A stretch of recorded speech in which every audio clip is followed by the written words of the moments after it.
Now, the purpose of the Bible is to testify of Jesus Christ. The Bible, from Genesis to Revelation, points to Christ. The Bible is true in a very strange way.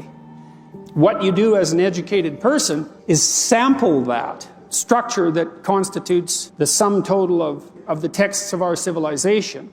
Because if those four things are true, that there's truth, that God exists, that miracles are possible, and the New Testament is reliable enough to let us know that the resurrection occurred, then Christianity is true. Because if Jesus rose from the dead, game over, Christianity is true. So, what is the food you give to the soul? It is reading the Bible, the Word of God. And I don't care who you are, you cannot live a victorious life if you neglect Bible reading and Bible study. But what we have at stake here is far more than that. You know, your life depends on this book. So read it. Matthew Henry Pulpit Complete Commentary Exodus chapter 36 in this chapter first. The work of the tabernacle is begun verses 1 through 4.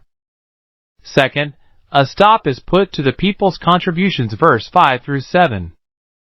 Third, a particular account is given of the making of the tabernacle itself, the fine curtains of it verses 8 through 13. The coarse ones verses 14 through 19. The boards verses 20 through 30. The bars verses 31 through 34. The partition veil v. 35, 36. And the hanging for the door verse 37, etc. Verses 1 through 7 first, the workmen set in without delay. Then they wrought verse 1. When God had qualified them for the work, then they applied themselves to it. Note, the talents we are entrusted with must not be laid up, but laid out, not hid in a napkin, but traded with. What have we all our gifts for, but to do good with them? They began when Moses called them. Verse 2. Even those whom God has qualified for, and inclined to, the service of the tabernacle, yet must wait for a regular call to it, either extraordinary, as that of prophets and apostles, or ordinary, as that of pastors and teachers. And observe who they were that Moses called, those in whose heart God had put wisdom for this purpose beyond their natural capacity, and whose heart stirred them up to come to the work in good earnest. Note, those are to be called to the building of the gospel tabernacle, whom God has by His grace made in some measure fit for the work and free to engage in it. Ability and willingness with resolution are the two things to be regarded in the call of ministers. Has God given them not only knowledge, but wisdom? For those that would win souls must be wise, and have their hearts stirred up to come to the work, and not to the honor only to do it, and not to talk of it only. Let them come to it with full purpose of heart to go through with it. The materials which the people had contributed were delivered by Moses to the workmen. Verse 3.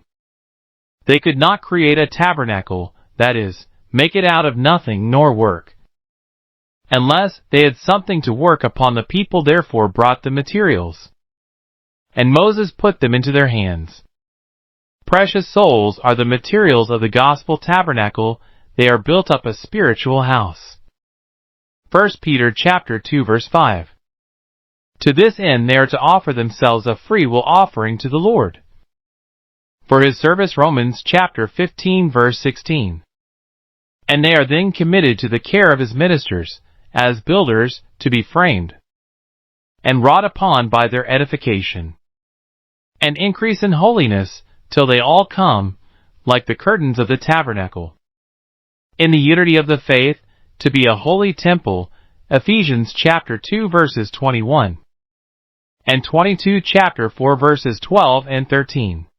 Second, the contributions were restrained. The people continued to bring free offerings every morning. Verse 3.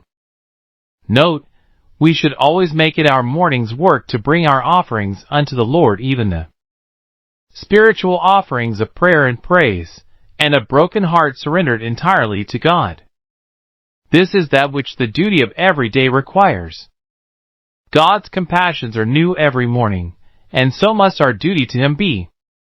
Probably there were some that were backward at first to bring their offering, but their neighbor's forwardness stirred them up and shamed them. The zeal of some provoked many. There are those who will be content to follow who yet do not care for leading in a good work. It is best to be forward, but better late than never. Or perhaps some who had offered at first, having pleasure in reflecting upon it, offered more, so far were they from grudging what they had contributed, that they doubled their contribution. Thus, in charity, give a portion to 7, and also to 8, having given much, give more. Now observe, 1. The honesty of the workmen. When they had cut out their work, and found how their stuff held out, and that the people were still forward to bring in more, they went in a body to Moses to tell him that there needed no more contributions. Verses 4 and 5. Had they sought their own things, they had now a fair opportunity of enriching themselves by the people's gifts, for they might have made up their work, and converted the overplus to their own use as perquisites of their place.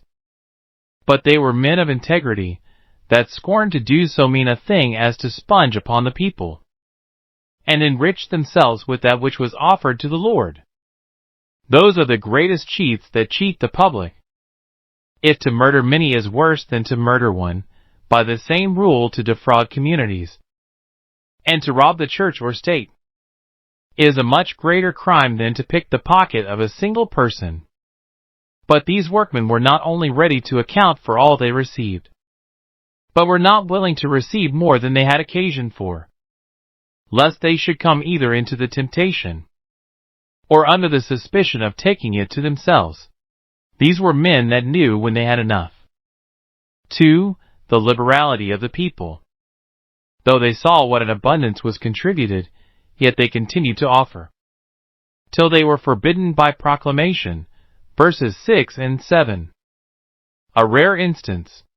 Most need a spur to quicken their charity, few need a bridle to check it. Yet these did.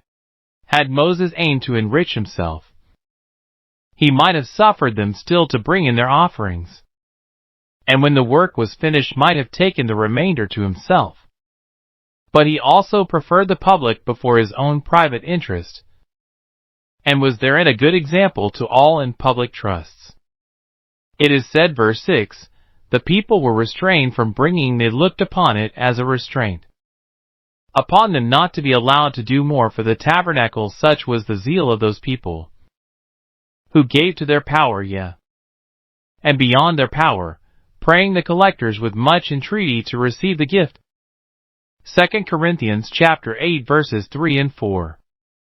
These were the fruits of a first love. In these last days, charity has grown too cold for us to expect such things from it. Verses 8 through 13. The first work they set about was the framing of the house, which must be done before the furniture of it was prepared. This house was not made of timber or stone, but of curtains curiously embroidered and coupled together. This served to typify the state of the church in this world, the palace of God's kingdom among men. 1. Though it is upon the earth, yet its foundation is not in the earth. As that of a house is no, Christ's kingdom is not of this world, nor founded in it. 2. It is mean and mutable, and in a militant state shepherds dwelt in tents. And God is the shepherd of Israel's soldiers dwelt in tents, and the Lord is a man of war. And his church marches through an enemy's country, and must fight its way. The kings of the earth enclose themselves in cedar. Jeremiah chapter 22 verse 15. But the ark of God was lodged in curtains only.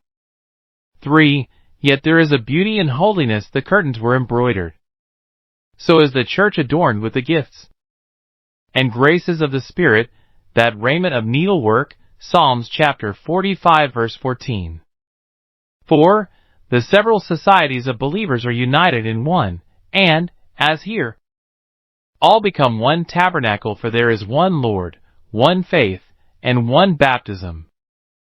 Verses 14 through 34 here. 1. The shelter and special protection that the church is under are signified by the curtains of haircloth, which were spread over the tabernacle, and the covering of ram skins and badger skins over them. Verses 14 through 19. God has provided for his people a shadow from the heat, and a covert from storm and rain. Isaiah chapter 4 verse 6. They are armed against all weathers. The sun and the moon shall not smite them, and they are protected from the storms of divine wrath, that hail which will sweep away the refuge of lies. Isaiah chapter 28 verse 17. Those that dwell in God's house shall find, be the tempest ever so violent, or the dropping ever so continual, it does not rain in. 2. The strength and stability of the church, though it is but a tabernacle, are signified by the boards and bars with which the curtains were borne up. Verses 20 through 34. The boards were coupled together and joined by the bars which shot through them for the union of the church, and the hearty agreement of those that are its stays and supporters contribute abundantly to its strength and establishment. Verses 35 through 38. In the building of a house, there is a great deal of work about the doors and partitions. In the tabernacle, these were answerable to the rest of the fabric. There were curtains for doors and veils for partitions. 1. There was a veil made for a partition between the holy place and the most holy. Verses 35 and 36. This signified the darkness and distance of that dispensation, compared with the New Testament, which shows us the glory of God more clearly and invites us to draw near to it, and the darkness and distance of our present state in comparison with heaven, where we shall be ever with the Lord and see him as he is. 2. There was a veil made for the door of the tabernacle. Verses 37 and 38. At this door the people assembled, though forbidden to enter. 4. While we are in this present state, we must get as near to God as we can.